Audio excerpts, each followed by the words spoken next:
जय हिंद मेरे प्यारे दोस्तों, आप सभी का स्वागत है दिशा पब्लिकेशन के इस यूट्यूब चैनल पर। मैं हूं शुभम अग्रवाल। दोस्तों, आज हम बात करने वाले हैं सेंट्रल बैंक डिजिटल करेंसी की। क्या है ये और क्यों न्यूज में है, आइए बात करते हैं और जानते हैं इसके सारे एक्सपर्ट्स। दोस्तों, अभी हाल ही में आपने खबर सुनी होगी कि अपने रिजर्व बैंक ऑफ इंडिया ने दोस्तों अपनी डिजिटल करेंसी जारी करने की बात की थी।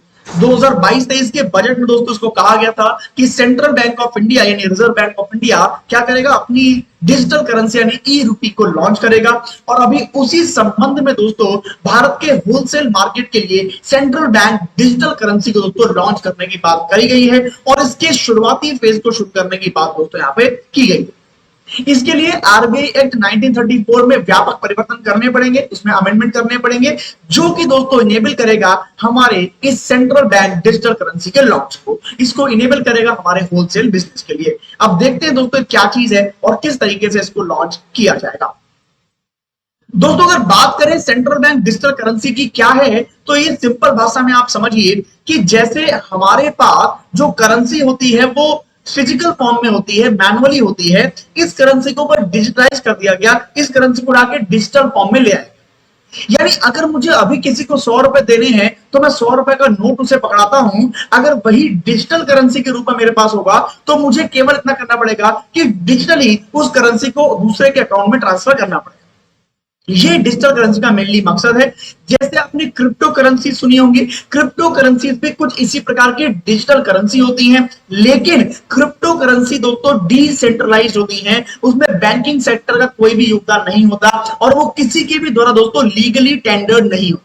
बट जो सेंट्रल बैंक डिजिटल करेंसी है, ये क्रिप्टो करेंसी से थोड़ा हटके होगी, सेंट्रलाइज होगी और डिजिटल बैंक के द्वारा यानी जो अपना सेंट्रल बैंक है आरबीआई, उसके द्वारा दोस्तों लीगल टेंडर भी इसको दिया जाएगा। जैसे कि हमारी फिएट करेंसी होती है, उस फिएट करेंसी की तरह ही दोस्तों हमारी ये करेंसी यहां पर काम करने वाली है। बिल्कुल उसी की तरह इसको एक्सचेंज किया जाएगा और उसी की तरह दोस्तों यहां पर इसको क्या किया जाएगा, यूज यहां पर किया जाएगा।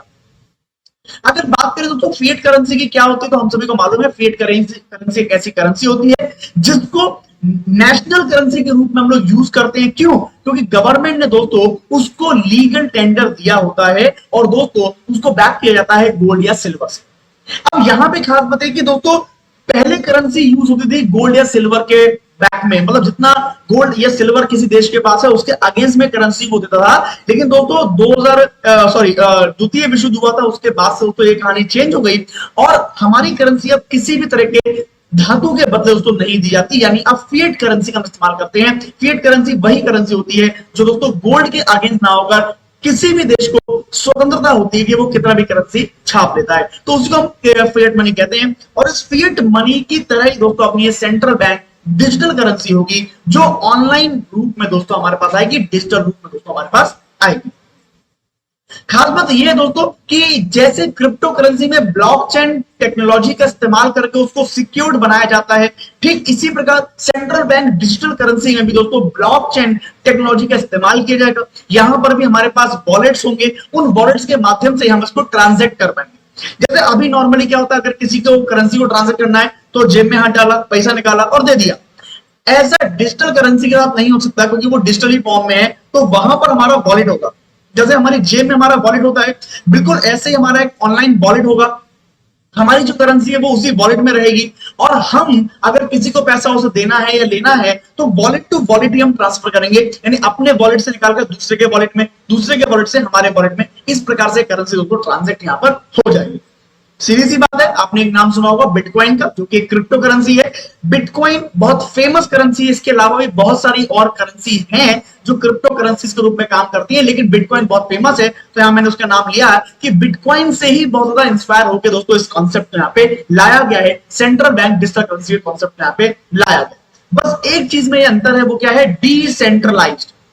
जो हमारी क्रिप्टो करेंसी होती है वो कैसी होती है, डिसेंट्रलाइज होती है, बट हमारी जो है सेंट्रल बैंक डिजिटल करेंसी है ये डिसेंट्रलाइज नहीं होगी। यहां पर दोस्तों जो है वो किसी भी क्रिप्टो एसेट्स के रूप में इसको नहीं होगा, बल्कि ये दोस्तों बैंक के द्वारा ही चलाई जाएगी और इसको लीगल टेंडर का स्टेटस भी दोस्तों यहां पर दिया जाएगा। अब अगर बात करें दोस्तों कि इस प्रकार की डिजिटल करेंसी को लाने का उद्देश्य क्या है, ऑब्जेक्टिव क्या है, तो बहुत सिंपल सा ऑब्जेक्टिव है। हालांकि कई सारे मैंने डायग्राम के माध्यम से दिखाए हैं कि क्या क्या चीजें हो सकती हैं, लेकिन सिंपल सी बात है कि भाई रिस्क को कम करना है, mitigate the risk and trim cost and handling the physical currency. जो फिजिकल करेंसी को हैंडल करने का कॉस्ट है भाई वो भी बहुत होता है। हम सभी को मालूम होगा कि 2000 का नोट जो हम लोग यूज करते हैं उसको गवर्नमेंट को छापने में करीब 3 से 5 रुपए का खर्चा भी आ जाता है। यानी 2000 का नोट जो गवर्नमेंट हमको दे रही है भाई 5 रुपए तो उसको छापने में ही खर्च हो गए, यानी ऑलरेडी वो 1995 रुपए का रह गया है, 5 रुपए सरकार अपने पास से हमें दे रही है। मतलब सरकार को घाटा हो रहा है उस 2000 के नोट पर, वो 2000 रुपए हमें दे रही है बट सरकार का 5 रुपए और खर्च हो रहा है उस पर, यानी वो 1995 रुपए का ही नोट रह गया, फिर भी हम उसे 2000 रुपए में चलाते हैं दोस्तों। इसका मतलब सरकार का वहां पे घाटा हो रहा है, सरकार को स्टोरेज करना पड़ रहा है, प्रिंटिंग मशीनें छापनी पड़ रही है और भी तमाम तरह काम करने पड़ रहे हैं दोस्तों। ये बहुत लंबा चौड़ा खेल हो जाता है, सरकार इसे कम करना चाहती है। डिजिटल करेंसी को हालांकि मैनेज करने के लिए हमें कई सिस्टम्स की जरूरत होगी, हमें डिजिटल प्लेटफॉर्म की जरूरत होगी और हमें लोगों की जरूरत भी होगी, लेकिन ये फिजिकल करेंसी के मामले में काफी हद तक दोस्तों कम हो जाएगा। ये पूरी कहानी है। ट्रांसपोर्टेशन बचेगा हमारा, सॉइल नोट्स हमारे बचेंगे, इंश्योरेंस और लॉजिस्टिक में हमें काफी फायदा होगा। ये सारी चीजें करने के लिए दोस्तों यहाँ पे डिजिटल करेंसी को लेके आया गया। साथ ही साथ दोस्तों यहाँ पर जो क्रिप्टो करेंसी के जो क्रेज बढ़ रहा है लोगों में, उस क्रेज को देखते हुए भी दोस्तों इस डिजिटल करेंसी को यहाँ पे लेके आया गया है ताकि इसका यूज लोग अपने उसमें कर सकें। अगर बात करें यहाँ पर ग्लोबल ट्रेंड की, तो बहामास दोस्तों पहला ऐसा देश बन गया है पूरे विश्व का जिसकी इकोनॉमी ने दोस्तों सेंट्रल बैंक डिजिटल करेंसी को लॉन्च किया है, और दोस्तों पहला ऐसा देश बन गया जिसने डिजिटल करेंसी को अप्रूवल दे दिया है, वहां पे डिजिटल करेंसी लोग यूज भी कर रहे हैं। इसके अलावा नाइजीरिया की बात करें, 2020 में दोस्तों नाइजीरिया ने ऐसा ये काम पूरा कर दिया था, यहाँ पे पूरा काम डिजिटल करेंसी के रूप में करा था। चाइना दोस्तों पहला ऐसा मेजर इकोनॉमी बन गया है, पहली बड़ी इकोनॉमी बन गया है जिसने दोस्तों डिजिटल करेंसी जो ECNY है उसको अप्रैल 2020 में दोस्तों यहाँ पे लागू कर दिया है, जारी कर दिया है। इसके अलावा कोरिया है, स्वीडन है, जमैका है, यूक्रेन है, ये सारे बहुत सारे देश है दोस्तों जिन्होंने डिजिटल करेंसी के लिए दोस्तों बहुत सारे प्रोग्राम शुरू कर दिए और बहुत जल्दी इन देशों में भी डिजिटल करेंसी यूज होना शुरू हो जाएगी। एक आपको मैप दिखाता हूं दोस्तों, उसके मद्देनजर आप देखेंगे कि दुनिया के कौन कौन से देशों ने यहां पर शुरू कर दिया है। तो एक बार ये देख लीजिए आप, ये 2014 से लेकर 2021 तक का मैंने एक मैप यहां पे शो किया है जिसमें आपको दिख रहा होगा ग्लोबली और एशिया में कौन कौन से देश ऐसे हैं जिनका दोस्तों डिजिटल करेंसी के रूप में प्लान है और आगे वो अपने प्लान को एग्जीक्यूट करने वाले हैं। तो ये देश यहाँ पे देश आपके लिखे हुए हैं 2014 से लेकर 2021 तक के वो कौन कौन से देश हैं जिन्होंने दोस्तों इस मामले में कुछ ना कुछ आगे किया है। चलिए आगे बढ़ते हैं, तो इसके कुछ बेनिफिट्स और कुछ चैलेंजेस हैं उन पर भी एक बार निगाह डाल लेते हैं। सबसे पहले बेनिफिट्स की अगर बात करें तो बेनिफिट तो दोस्तों मैंने आपको पहले ही बताया, फिर से एक बार देख लेते हैं भाई। Combination of traditional and innovative, भाई सीधी सी बात है, जो हमारा ट्रेडिशन है करेंसी का वो तो यहाँ पे एग्जिट हो ही रहा है, साथ में एक इनोवेशन भी हो रहा है, हमारे सामने एक नई चीज निकल के आ रही है जो हमारी ग्रोथ को, हमारे डेवलपमेंट को दोस्तों शो करती है। दूसरी बात क्या है, दूसरी बात यहां पे है कि bring the best of both worlds, यानी यहां पे कन्वीनियंस का चाहे मामला हो, चाहे सिक्योरिटी का मामला हो, चाहे दोस्तों क्रिप्टो करेंसीज का मामला हो, इन तीनों ही मामलों में हमारी जो डिजिटल करेंसी दोस्तों वो कहीं ना कहीं बेहतर साबित दोस्तों यहां पर होती है। अगर हम बात करें क्रॉस बॉर्डर पेमेंट्स की, तो इसमें बहुत बड़ी सहायता दोस्तों हमें डिजिटल करेंसी के रूप में देखने को मिलेगी। जैसा कि अभी आपको पता है कि भाई करेंसी को तो एक देश से दूसरे देश में ले जाया नहीं जा सकता फिजिकल फॉर्म में। अगर मान लो मुझे अमेरिका से या ब्रिटेन से कोई सौदा करना है तो छोटे मोटे सौदे दोस्तों नहीं होते, लाखों करोड़ों अरबों डॉलर्स के सौदे होते हैं जिनको आप फिजिकल फॉर्म में करेंसी ले जाकर नहीं दे सकते। अब इसके लिए बैंक ने क्या चुना, बैंक ने अपना ट्रांजेक्शन चुना, ठीक है। अब भाई एक बात मेरी बड़े ध्यान से आप सुनना, बैंक के थ्रू भी अगर आप ट्रांजैक्शन कर रहे हो कि अपने अकाउंट से ट्रांसफर कर दिया दूसरे अकाउंट में, तो मेरे भाई लोगों पैसा तो ट्रांसफर करना ही पड़ेगा ना, चाहे बैंक को करना पड़े। भाई नहीं समझे आप मेरी बात। जैसे फॉर एग्जाम्पल हम अपने अकाउंट से दूसरे अकाउंट में पैसा ट्रांसफर करते हैं, तो जब पैसा हम ट्रांसफर करते हैं तो हमें तो पैसा लेके नहीं जाना पड़ा किसी भी ब्रांच में, लेकिन मेरे भाई जब बैंक से पैसा जाएगा तो बैंक वालों को तो पैसा लेके जाना ही पड़ेगा ना, है ना। इसका मतलब क्रॉस बॉर्डर पेमेंट में हमें बहुत दिक्कत अभी होती है, बट डिजिटल करेंसी अगर हमारे पास आ जाएगी तो कोई प्रॉब्लम किस तरह की नहीं होगी, हमें फिजिकल फॉर्म का यूज ही नहीं करना होगा, हम सीधे सीधे डिजिटल करेंसी को ही दोस्तों ट्रांसफर कर देंगे। तो बहुत ही रिलायबल सोर्स दोस्तों बन जाएगा पेमेंट का, और बहुत ही अच्छा हमारा सेटलमेंट सिस्टम यहाँ पे बन सकता है इस डिजिटल करेंसी के यूज के रूप में। साथ ही साथ अगर बात करें यहां पर तो फाइनेंशियल इंक्लूजन तो होगा ही होगा, मैंने बताया आप। फाइनेंशियल इंक्लूजन का मतलब होता है 4 सर्विसेज, बैंकिंग, ठीक है, क्रेडिट, इंश्योरेंस और इन्वेस्टमेंट, और इन्वेस्टमेंट, ठीक है। ये 4 सर्विसेज दोस्तों जहां कहीं भी होंगी वहां हम कहेंगे फाइनेंशियल इंक्लूजन ज्यादा होगा। अब सीधी सी बात है, जब डिजिटल करेंसी आएगी तो हमारे पास बेटर टैक्स और रेगुलेटरी कंप्लायंस होंगे, हमारे पास बहुत बेहतरीन तरीके से मॉनिटरिंग करने की चीजें होंगी, और हमारे पास ज्यादा टैक्स का कलेक्शन भी आ सकता है। हमारे पास डिजिटल करेंसी होगी तो उसको रेगुलेट करना, उसको डिस्ट्रीब्यूट करना वो बहुत ही आसान होगा। तो इसलिए फाइनेंशियल इंक्लूजन भी दोस्तों यहां पर बहुत तेजी से आगे बढ़ सकता है। लेकिन इन सबके साथ साथ दोस्तों कुछ चैलेंजेस भी यहां पर देखने को जरूर मिलेंगे, और सबसे बड़ा कंसर्न है प्राइवेसी कंसर्न। दोस्तों कोई भी चीज डिजिटल हो तो सीधी सी बात है, डिजिटल चीज को दोस्तों कभी भी हैक किया जा सकता है, चाहे वो कितना भी ज्यादा सिक्योर्ड हो, लेकिन उसको दोस्तों हैक किया ही जा सकता है अगर कोई चीज डिजिटल है तो। हालांकि अगर कोई चीज डिजिटल है तो उसके सिक्योरिटी प्रावधान भी कर रहे होते हैं, अच्छे अच्छे होते हैं, लेकिन सिक्योरिटी प्रावधान कितने भी तगड़े हों तो उसको दोस्तों हैक तो किया ही जा सकता है। तो सबसे बड़ी दिक्कत यहां पर यही है कि इस करेंसी की जो प्राइवेसी कंसर्न है दोस्तों वो चिंता में लोगों को डाले हुए हैं।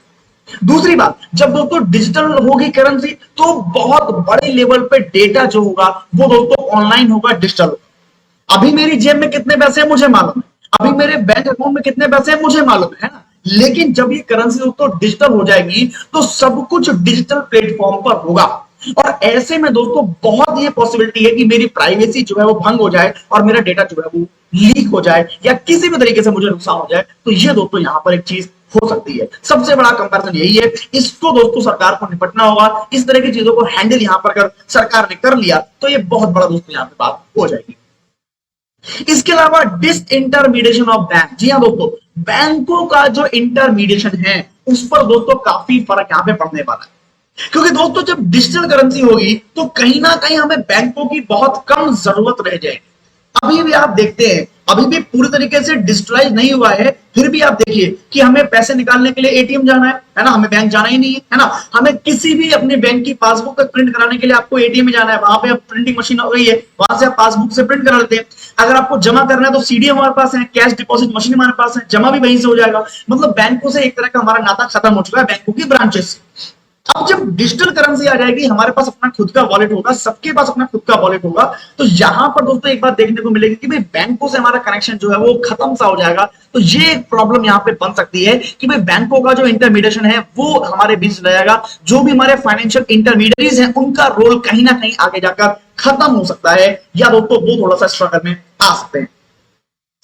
इस रिस्क के अलावा बहुत सारे और भी रिस्क हैं। सबसे बड़ा टेक्नोलॉजी का रिस्क है, भाई सीधी सी बात है, जैसे ही आप वर्चुअल फॉर्म में जाएंगे, डिजिटल फॉर्म में जाएंगे, तो आपको नई नई तकनीक लेके आनी ही पड़ेगी, क्योंकि टेक्नोलॉजी में दोस्तों तेजी से परिवर्तन होता है और तेजी से आपको नई चीज चाहिए होती है। यानी आपको जो सीबीडीसी का इकोसिस्टम है उसके लिए आपको बहुत ज्यादा पैसा खर्च करना पड़ सकता है, नई टेक्नोलॉजी नए सॉफ्टवेयर के लिए बार बार, ठीक है, उसके अपग्रेडेशन के लिए आपको बार बार पैसा वहां पे खर्च करना पड़ सकता है। तो जो आप सोच रहे हैं कि भाई फिजिकल करेंसी को हैंडल करने में बहुत ज्यादा पैसा खर्च होता है, तो यहां भी हो सकता है कि आपका पैसा दोस्तों खर्च ज्यादा हो जाए।